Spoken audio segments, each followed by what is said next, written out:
Ada beberapa faktor untuk melakukan perawatan tanaman cabai sehingga tanaman cabai itu daunnya masih tetap segar dan hijau. Kemudian bagaimana langkah-langkahnya jika cuaca sudah mulai berganti teman-teman, dari musim penghujan ke musim kemarau, bahkan sebaliknya dari musim kemarau ke musim penghujan. Itu perlu diantisipasi karena pergantian musim ataupun cuaca itu juga berpengaruh besar pada tanaman cabai yang kita budidayakan. Maka dari itu, persiapkan untuk melakukan perawatan tanaman cabai sehingga tanaman cabai itu mempunyai ketahanan di saat cuaca dari musim kemarau nanti ke musim penghujan. Berikanlah pupuk-pupuk, kemudian nutrisi, kalsium, suplemen tanaman, dan juga kaliumnya teman-teman. Jadi saya sebutkan semua biar teman-teman tidak gagal paham, karena sudah saya jelaskan nutrisi, masih menanyakan kalium dan kalsiumnya apa. Jadi di sini saya jelaskan semua, ada kalsium, ada kalium, ada nutrisi, kemudian ada magnesium, saya jelaskan semua. Fosfatnya juga ada teman-teman. Oleh sebab itu, persiapkan dulu untuk ketahanan tanaman cabai yang kita budidayakan, sehingga jika nanti musim penghujan itu datang, tanaman cabai sudah agak kuat untuk menghadapi serangan. Yang pertama adalah busuk buah, busuk pangkal batang, kemudian busuk daunnya. Terus yang kedua adalah yang paling menakutkan lagi, jamur, serangan lalat buah, kemudian layu fusarium. Harus diantisipasi dari sekarang teman-teman. Oleh sebab itu, berikanlah nanti nutrisi-nutrisi. Insya Allah di sini akan saya jelaskan semua, mudah-mudahan bermanfaat. Jika seandainya video yang kami bagikan ini bermanfaat, silahkan ditonton. Jika seandainya video yang saya berikan tidak bermanfaat, silahkan di skip saja teman-teman, karena niat kami di sini hanya ingin berbagi pengalaman. Siapa tahu apa yang saya bagikan minimal memberikan manfaat buat sahabat-sahabat tani semua. 29 and I find myself wondering what did happen to the last 10. I ran away with my life, fast forward, never turn back again. It's kind of funny that the more we pass time, the more we need to set them rewind. And 19 was the year I had to leave you, but now I'm seeing all the signs. Is this really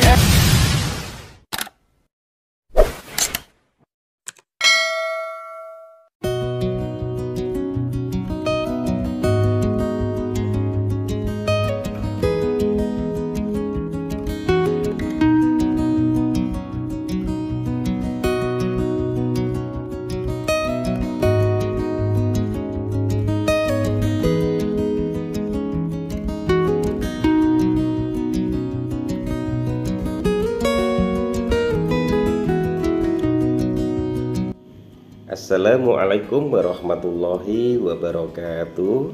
Bismillahirrahmanirrahim. Allahumma sholli ala Sayyidina Muhammad wa ala ali Sayyidina Muhammad.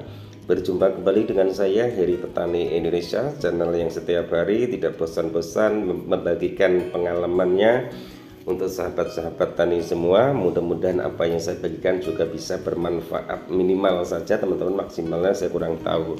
Di sini saya ingin mengajak teman-teman semua untuk belajar bersama bagaimana tata cara mengantisipasi nanti jika seandainya cuaca dari musim kemarau berganti ke musim penghujan. Perlu ada ketahanan untuk tanaman, ada persiapan untuk perakar tanaman cabainya, kemudian ada tameng untuk menghadapi lalat buah dan juga penyakit antraknosanya, kemudian bercak daun, rontok daun, layu fusarium pasti akan terjadi jika tidak diantisipasi mulai sekarang. Oleh sebab itu, di sini saya ingin memberikan tips, hanya sekedar tutorial saja teman-teman, yang sering saya lakukan, ini yang saya ceritakan di sini.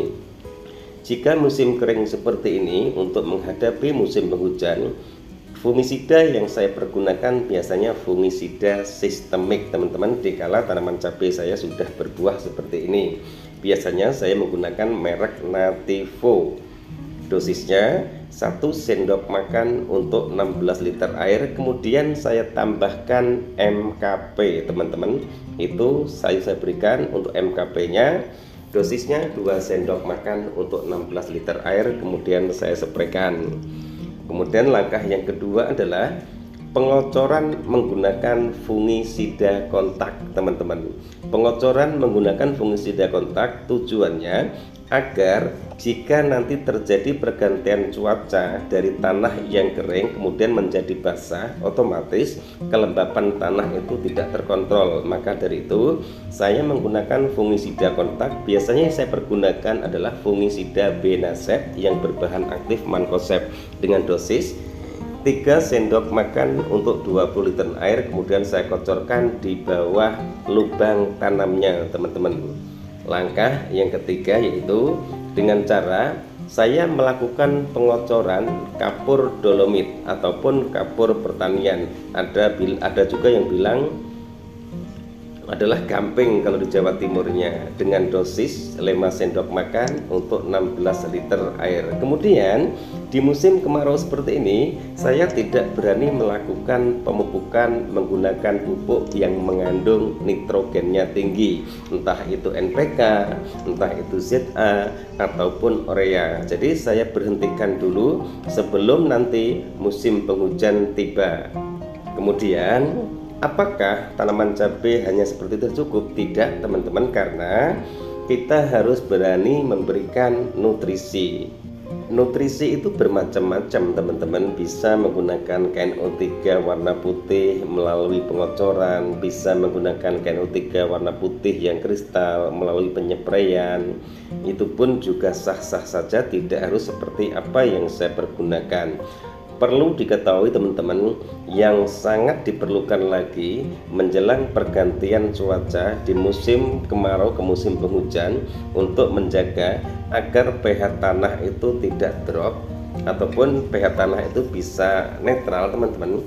Usahakan kocor menggunakan Trichoderma hayati. Kalau saya pribadi biasanya menjelang seperti ini, di bulan-bulan 9 seperti ini sudah mulai memasuki musim-musim penghujan, biasanya saya kocor menggunakan asam humat power soil.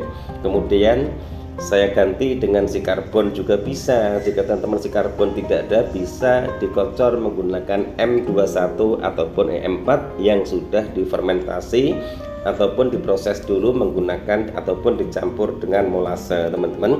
Itu pun juga bisa, tidak harus menggunakan asam humat. Misalnya adanya E4 bisa dipergunakan, misalnya E4 gak ada, adanya M21 bisa dipergunakan. Jadi sangat mudah sekali, yang penting pH tanah tetap terkontrol, kemudian kondisi tanah nantinya sudah terpenuhi dengan unsur haranya, kemudian daunnya sudah terpenuhi dengan nutrisi, kemudian fungisida dan insektisidanya pun juga harus diberikan dengan dosis yang rendah dulu, karena tujuannya adalah untuk mengantisipasi jika terjadi pergantian musim. Apakah tanaman cabai masih bisa diberikan pupuk NPK? Tidak ada yang melarang, teman-teman. Yang penting dosisnya disesuaikan. Kita kembali ke masa-masa yang dulu, teman-teman. NPK itu adalah pupuk seimbang. Pupuk seimbang yang kami maksud adalah sudah ada 3 NPK, berarti pupuk itu bisa dipergunakan di fase vegetatif dan juga bisa dipergunakan di fase generatif, tapi disesuaikan dosisnya, jangan diberikan dosis yang tinggi dulu.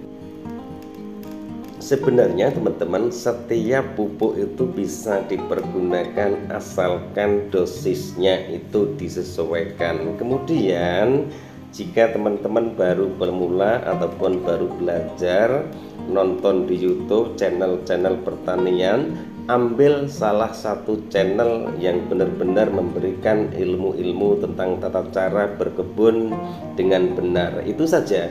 Jika teman-teman misalnya nih menonton video saya, kemudian besok menonton video si A, si B, itu pun juga nanti bingung, teman-teman. Jadi jika sudah menonton video si B misalnya, tonton sampai akhir apa yang diberikan oleh sahabat-sahabat kami semua itu masalah tata cara perawatan tanaman cabai. Jadi jangan dipindah-pindah, karena sahabat-sahabat kami pun juga menggunakan cara yang berbeda, tapi tujuannya itu sama teman-teman, tidak mau menyesatkan pemula-pemula yang ingin belajar. Maka dari itu, jika sudah menonton satu channel, tonton sampai habis videonya, dicerna dulu, dipahami manfaatnya, kemudian ambil ilmunya, insya Allah juga akan berhasil. Tapi jika nonton itu hanya dijadikan perbandingan, misalnya saya menggunakan asam humat power soil, kemudian yang lainnya menggunakan pupuk tanpa menggunakan itu, nanti akhirnya menjadi pro dan kontra, itu pun juga akan membingungkan teman-teman sendiri. Maka dari itu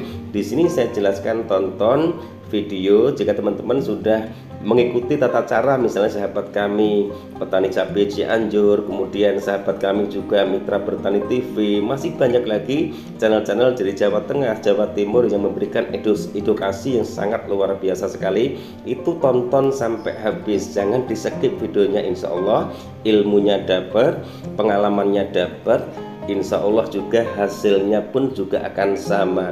Ada perbedaan sedikit karena mungkin perbedaan lokasi, perbedaan cuaca, segi dari pemupukan, segi dari perawatan, karena pemula sama senior. Saya pun juga masih pemula teman-teman, saya bukan senior.